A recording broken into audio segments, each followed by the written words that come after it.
ಲೋಕಸಮರ ಗೆಲ್ಲಲು ಬಿಜೆಪಿ ನಾಯಕರು ಕಸರತ್ತು ಆರಂಭಿಸಿದ್ದಾರೆ. ಇಂದಿನಿಂದ ಜನವರಿ 13ರವರೆಗೆ ಬಿಜೆಪಿ ಕ್ಲಸ್ಟರ್ ವಾರು ಸಭೆ ನಡೆಯಲಿದೆ. ಲೋಕಸಭೆ ಚುನಾವಣೆಯಲ್ಲಿ 28 ಗೆಲ್ಲಬೇಕು ಅನ್ನುವಂಥ ಒಂದು ಪ್ಲಾನು ಬಿಜೆಪಿ ನಾಯಕರದ್ದು. ಮೈತ್ರಿ ಒಟ್ಟಿಗೆ ಹೋಗಬೇಕು, ಜೊತೆಗೆ ಹೆಚ್ಚಿನ ಸೀಟ್ಗಳನ್ನ ಗೆಲ್ಲಬೇಕು ಅನ್ನುವಂಥ ಟಾರ್ಗೆಟ್ ಅನ್ನು ಇಟ್ಕೊಂಡಿದ್ದಾರೆ. ಹಾಗಾಗಿ ಸಾಕಷ್ಟು ರೀತಿಯಾದಂತಹ ಕಸರತ್ತನ್ನು ಆರಂಭ ಮಾಡ್ತಾನೆ ಇದ್ದಾರೆ. ಹೈಕಮಾಂಡ್ ನಾಯಕರನ್ನ ಭೇಟಿ ಮಾಡೋದು, ಇಲ್ಲಿ ಕೋರ್ ಕಮಿಟಿ ಸಭೆಗಳು, ಜಿಲ್ಲಾವಾರು ಸಭೆಗಳನ್ನು ಮಾಡಲಾಯಿತು. ಬಟ್ ಈಗ ಕ್ಲಸ್ಟರ್ ವಾರು ಸಭೆ ಅಂದರೆ ನಿರಂತರವಾಗಿ ಸಭೆಗಳು ನಡೆಯುತ್ತೆ. ಅಭ್ಯರ್ಥಿಗಳ ಆಯ್ಕೆ ಸಂಬಂಧ ಮೀಟಿಂಗ್ ಆಗುತ್ತೆ. ಬೆಂಗಳೂರಿನ ಖಾಸಗಿ ಹೋಟೆಲ್ನಲ್ಲಿ ಈ ಸಭೆ ನಡೆಯುತ್ತೆ. ಕೋರ್ ಕಮಿಟಿ ಸದಸ್ಯರಿಂದ ಕ್ಷೇತ್ರವಾರು ಅಭಿಪ್ರಾಯ ಸಂಗ್ರಹ ಆಗುತ್ತೆ. ಅಂದರೆ ಕೋರ್ ಕಮಿಟಿ ಅಂತ ಮಾಡ್ಕೊಂಡಿದ್ದಾರೆ. ಈಗ ಎಲ್ಲ ಜಿಲ್ಲೆಯ ಮೆಂಬರ್ಗಳು ಕೂಡ ಅಲ್ಲಿರ್ತಾರೆ, ಅಥವಾ ಅವ್ರದ್ದೇ ಆದಂಥ ಒಂದು ಆಂತರಿಕ ಸರ್ವೆಯನ್ನು ಮಾಡಿರ್ತಾರೆ. ಕ್ಷೇತ್ರವಾರು ಅಭಿಪ್ರಾಯ ಅಂದರೆ ಹೇಗಿದೆ ವಾತಾವರಣ, ಬಿ ಜೆ ಪಿಗೆ ಪೂರಕವಾಗಿದೆಯಾ, ಯಾವ ಅಭ್ಯರ್ಥಿಗೆ ಟಿಕೆಟ್ ಕೊಟ್ಟರೆ ಸೂಕ್ತ, ಗೆಲ್ಲಬಹುದಾ ಸೋಲ್ಬಹುದಾ, ಯುವಕರಿಗಿನ ಹಿರಿಯರಿಗಿನ, ಯಾವ ಹಿನ್ನೆಲೆಯಲ್ಲಿ ಯಾವ ಜಾತಿ ಸಮುದಾಯಕ್ಕೆ ಟಿಕೆಟ್ ಕೊಟ್ಟರೆ ಅನುಕೂಲ ಆಗುತ್ತೆ, ಇದರ ಬಗ್ಗೆ ಅಭಿಪ್ರಾಯ ಸಂಗ್ರಹ ಮಾಡಲಾಗುತ್ತೆ. ಅಭ್ಯರ್ಥಿಗಳ ಆಯ್ಕೆ ಪ್ರಕ್ರಿಯೆಗೆ ಅಧಿಕೃತವಾಗಿ ಚಾಲನೆ ಸಿಗುವಂಥ ಸಾಧ್ಯತೆಗಳಿದ್ದಾವೆ. ಸಭೆಯಲ್ಲಿ ಆಕಾಂಕ್ಷಿಗಳ ಮಾಹಿತಿಯನ್ನು ನಾಯಕರು ಕಲೆ ಹಾಕ್ತಾರೆ. ಅಂದರೆ ಆಕಾಂಕ್ಷಿ ಯಾರಿದ್ದಾರೆ, ಆತನ ಹಿನ್ನೆಲೆ ಏನು, ಪಕ್ಷಕ್ಕೆ ಅವರ ಕೊಡುಗೆ ಏನು, ಗೆಲ್ಲಬಹುದಾದಂಥ ಒಂದು ಚಾಕಚಕ್ಯತೆ ಇದೆಯಾ, ಪಕ್ಷ ಸಂಘಟನೆ ಹೇಗಿದೆ ಅವರದ್ದು, ಇದೆಲ್ಲದರ ಬಗ್ಗೆ ಕೂಡ ಮಾಹಿತಿಯನ್ನು ಕಲೆ ಹಾಕ್ತಾರೆ. ಈಗಾಗಲೇ ಬಿ ಜೆ ಪಿಯಲ್ಲಿ ಕೆಲವೊಂದಿಷ್ಟು ಗೊಂದಲಗಳಿದ್ದಾವೆ ಟಿಕೆಟ್ಗೆ ಸಂಬಂಧಪಟ್ಟಂತೆ. ಯಾಕಂದರೆ ಸುಮಾರು 12ರಿಂದ 13 ಜನ ಹಾಲಿ ಸಂಸದರಿಗೆ ಟಿಕೆಟ್ ಕೈ ತಪ್ಪೋ ಭೀತಿ ಇದೆ.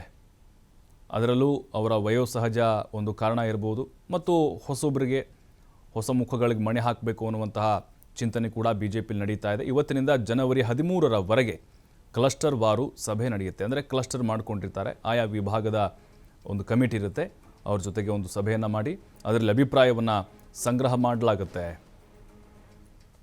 ಮತ್ತಷ್ಟು ಮಾಹಿತಿ ರಾಕೇಶ್ ನೀಡ್ತಾರೆ. ರಾಕೇಶ್, ಲೋಕಸಭಾ ಚುನಾವಣೆಗೆ ಕಮಲ ಕಲಿಗಳು ಭರ್ಜರಿ ಪ್ಲ್ಯಾನ್ ಮಾಡ್ತಾ ಇದ್ದಾರೆ. ಇವತ್ತಿನ ಕ್ಲಸ್ಟರ್ ವಾರು ಸಭೆ ಯಾವ ರೀತಿ ಮಹತ್ವ ಪಡೆದುಕೊಂಡಿರುತ್ತೆ, ಯಾವೆಲ್ಲ ರೀತಿಯಾದಂಥ ಚರ್ಚೆಗಳಾಗುತ್ತೆ ಅನ್ನೋದು?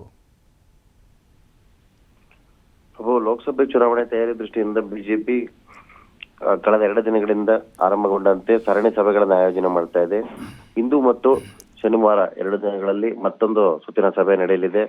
ಸೋಮವಾರ ನಡೆದಂತಹ ಸಭೆಯಲ್ಲಿ ಅಭ್ಯರ್ಥಿಗಳ ಆಯ್ಕೆ ವಿಚಾರಕ್ಕೆ ಸಂಬಂಧಪಟ್ಟ ಹಾಗೆ ಅಭಿಪ್ರಾಯ ಸಂಗ್ರಹಣಾ ಕಾರ್ಯ ನಡೆದಿತ್ತು. ಅದಾದ ಬಳಿಕ ವಿಭಾಗವಾರು ಲೋಕಸಭಾ ಕ್ಷೇತ್ರಗಳನ್ನ ವಿಂಗಡಣೆ ಮಾಡಿ ಒಂದು ಝೋನಲ್ಗಳ ಲೆಕ್ಕಾಚಾರವನ್ನ ನಿರ್ಧಾರ ಮಾಡುವ ಸಲುವಾಗಿ ಅವುಗಳನ್ನ ಸೃಷ್ಟಿ ಮಾಡೋದಕ್ಕೋಸ್ಕರ ಕ್ಲಸ್ಟರ್ಗಳ ನೇಮಕಾತಿಯನ್ನ ಮಾಡಲಾಗಿತ್ತು. ಅಂದ್ರೆ ಕ್ಲಸ್ಟರ್ ವಾರು ವಿಭಾಗವಾಗಿ ಮಾಡಿ ಒಂದೊಂದು ಝೋನಿಗೆ 4ರಿಂದ 5 ಲೋಕಸಭಾ ಕ್ಷೇತ್ರಗಳು ಬರುವಂತೆ ಮಾಡಿ ಅಲ್ಲಿಯ ಪದಾಧಿಕಾರಿಗಳು ಹಾಗೆ ಪ್ರಮುಖರ ಜೊತೆ ಮಾತುಕತೆಯನ್ನ ನಡೆಸಿ ಚರ್ಚೆಯನ್ನ ಮಾಡಿ ಆನಂತರ ಸಂಭವನೀಯ ಮತ್ತು ಅಭ್ಯರ್ಥಿ ಯಾರಾಗ್ತಾರೆ ಅನ್ನುವಂಥವ್ರ ಬಗ್ಗೆ ಮಾಹಿತಿ ಪಡೆಯುವ ಅಭಿಪ್ರಾಯ ಕಲೆ ಹಾಕುವ ಪ್ರಕ್ರಿಯೆಯನ್ನು ಮಾಡೋದಕ್ಕೆ ನಿರ್ಧಾರ ಮಾಡಲಾಗಿತ್ತು. ಸೊ ಆ ಸಂಬಂಧ ಆಗಿರುವಂತಹ ನಿಲುವುಗಳನ್ನ ಇವತ್ತಿನ ಸಭೆಯಲ್ಲಿ ಮಾಡಲಾಗುತ್ತೆ. ಇವತ್ತು 3 ಕ್ಲಸ್ಟರ್ಗಳ ಸಭೆ ನಡೆಯಲಿದೆ. ಮೈಸೂರು, ಕಲ್ಯಾಣ ಕರ್ನಾಟಕ ಹಾಗೆ ಬೆಂಗಳೂರು ಗ್ರಾಮಾಂತರ ಭಾಗದ ಕ್ಲಸ್ಟರ್ಗಳ ಸಭೆಯಲ್ಲಿ ನಡೆಯಲಿದ್ದು, ಈ ಸಭೆಯಲ್ಲಿ ಜನಪ್ರತಿನಿಧಿಗಳು ಮತ್ತು ಪಕ್ಷದ ಪದಾಧಿಕಾರಿಗಳು ಪ್ರಮುಖ ಮುಖಂಡರು ಭಾಗವಹಿಸಲಿದ್ದಾರೆ. ಇವರೊಂದಿಗೆ ಚರ್ಚೆಯನ್ನ ಮಾಡುವ ಮುಖಾಂತರ ಅಭಿಪ್ರಾಯ ಸಂಗ್ರಹಣೆಯ ಕಾರ್ಯವನ್ನ ಮಾಡಲಾಗುತ್ತೆ. ಪ್ರಭು, ಅಂದರೆ ರಾಕೇಶ್, ಈಗ ಅಂತಿಮವಾಗಿ ಟಿಕೆಟ್ ವಿಚಾರಕ್ಕೆ ಸಂಬಂಧಪಟ್ಟಂತೆ ಸಂಭವನೀಯ ಅಭ್ಯರ್ಥಿಗಳ ಪಟ್ಟಿಯನ್ನು ಕೂಡ ಈ ಮಟ್ಟದಲ್ಲಿ ರೆಡಿಯಾಗಿ ಮಾಡಲಾಗುತ್ತಾ ಅಂತ? ಹೌದು ಪ್ರಭು, ಪ್ರಾಥಮಿಕವಾಗಿ ಈಗ ಯಾರ್ಯಾರು ಆಕಾಂಕ್ಷಿಗಳಿದ್ದಾರೆ ಅಂತವರುಗಳನ್ನ ಗುರುತಿಸುವ ಪ್ರಕ್ರಿಯೆ ನಡೆಯಲಿದೆ. ಜೊತೆಗೆ ಯಾರಿಗೆ ಟಿಕೆಟ್ ನೀಡಬೇಕು ಅನ್ನುವಂತರ ಕುರಿತು ಅವರುಗಳೊಂದಿಗೂ ಕೂಡ ಚರ್ಚೆಯನ್ನ ಮಾಡಲಾಗುತ್ತೆ. ಒಂದು ವೇಳೆ ಅವರನ್ನ ಹೊರತುಪಡಿಸಿ ಅಥವಾ ಆಕಾಂಕ್ಷಿಗಳನ್ನ ಬಿಟ್ಟು ಬೇರೆಯವರಿಗೆ ನೀಡಿದ್ರೆ ಯಾರಿಗೆ ಕೊಡಬಹುದು ಅನ್ನುವಂತಹ ಚಾಯ್ಸ್ ಅನ್ನು ಕೂಡ ನೀಡಲಾಗುತ್ತೆ. ಒಟ್ಟಾರೆ ಕ್ಷೇತ್ರಕ್ಕೆ ಸಂಬಂಧಪಟ್ಟ ಹಾಗೆ ಆಯಾ ವಲಯವಾರುಗಳಲ್ಲಿ ಇರುವಂತಹ ಸಂಭವನೀಯ ಮತ್ತೆ ಅಭ್ಯರ್ಥಿಗಳಾಗಲೇಬೇಕು ಅನ್ನುವಂತ ಬಯಸಿರುವಂತಹ ಅವರ ಜೊತೆ ಕೂಡ ಮಾತುಕತೆ ನಡೆಯಲಿದೆ. ಇವುಗಳ ಜೊತೆಯಲ್ಲಿ ಪದಾಧಿಕಾರಿಗಳಿಂದಲೂ ಕೂಡ ಯಾರನ್ನ ಮಾಡಬೇಕು ಅನ್ನುವಂಥ ವಿಚಾರಕ್ಕೆ ಸಂಬಂಧಪಟ್ಟ ಹಾಗೆ ಒಂದಷ್ಟು ಚರ್ಚೆ ಕೂಡ ನಡೆಸಲಾಗುತ್ತೆ. ಪ್ರಭು, ಥ್ಯಾಂಕ್ ಯು ರಾಕೇಶ್ ತಮ್ಮೆಲ್ಲ ಮಾಹಿತಿಗಾಗಿ.